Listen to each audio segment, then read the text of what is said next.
एक बार की बात है। एक छोटे से गांव में सावित्री नाम की लड़की रहती थी। वो सुंदर, संस्कारी और भक्ति में लीन रहने वाली थी।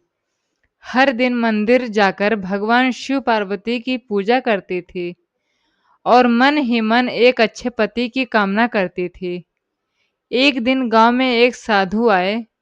उन्होंने सावित्री को देखकर कहा, बेटी, तेरा भाग्य बहुत विशेष है। तेरे माथे पर एक ऐसा सिंदूर लिखा है जो केवल एक ही पुरुष के हाथों से चढ़ेगा और वही तेरा जीवन साथी बनेगा। सावित्री ने मुस्कुराते हुए कहा, महात्मा जी, सिंदूर तो सुहाग की निशानी है, लेकिन अगर कोई गलती से भी चढ़ा दे तो? साधु बोले, बेटी, सिंदूर दान खेल नहीं होता।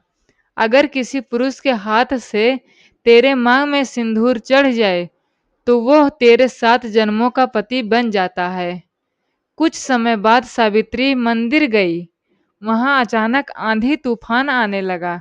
सिंदूर की डिब्बी उड़कर गिर गई और एक युवक आरव के हाथ से उठाकर उसने सावित्री को देने की कोशिश की, लेकिन उसी पल हवा चली और सिंदूर की एक लकीर सावित्री की मांग में लग गई।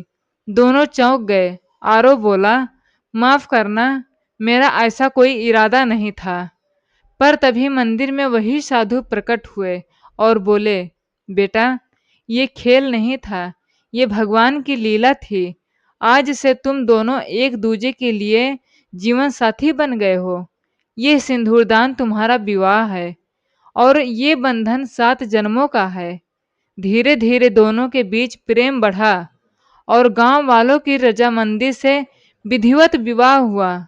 सावित्री हर दिन उस दिन की याद में सिंदूर चढ़ाती रही, क्योंकि वो जानती थी सिंदूरदान सिर्फ एक रस्म नहीं, एक आत्मिक बंधन है जो जन्म जन्मांतर तक साथ निभाता है। विवाह के बाद सावित्री और आरव का जीवन बहुत सुखी चल रहा था। दोनों एक दूसरे से गहरा प्रेम करते थे। सावित्री हर सुबह भगवान शिव पार्वती के सामने दीपक जलाकर सिंदूर लगाती और मन ही मन कहती, हे महादेव, मेरे पति की रक्षा करना। लेकिन एक दिन आरव को शहर जाना पड़ा। रास्ते में तेज बारिश हुई और उनका रथ पलट गया। जब यह खबर गांव पहुंची, सावित्री का दिल टूट गया। सबने कहा, आरव अब इस दुनिया में नहीं रहा।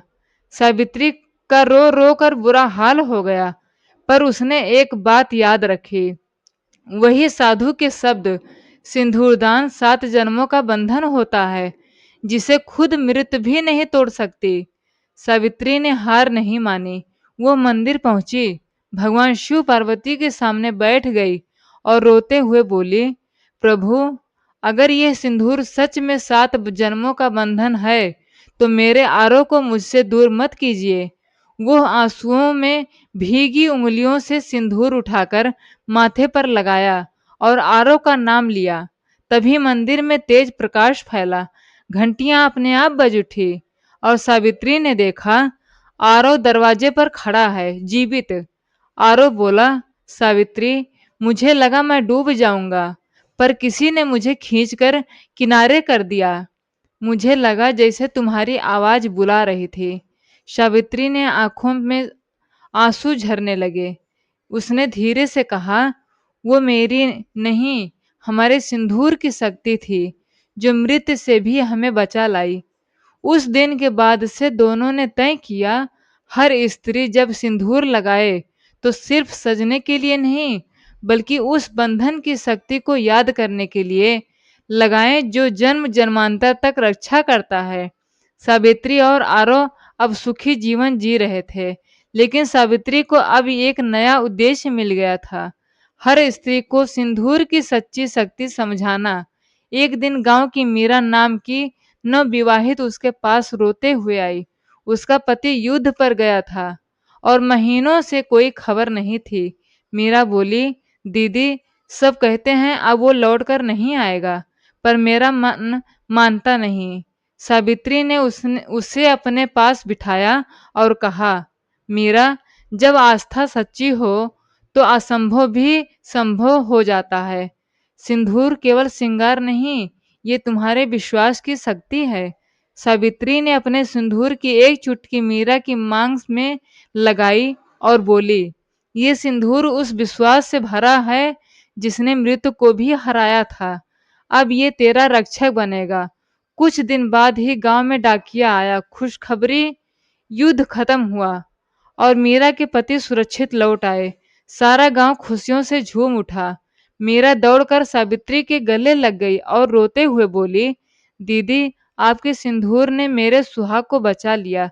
सावित्री मुस्कुराई और बोली, नहीं मीरा, ये मेरे सिंदूर का नहीं, तेरे विश्वास का चमत्कार था।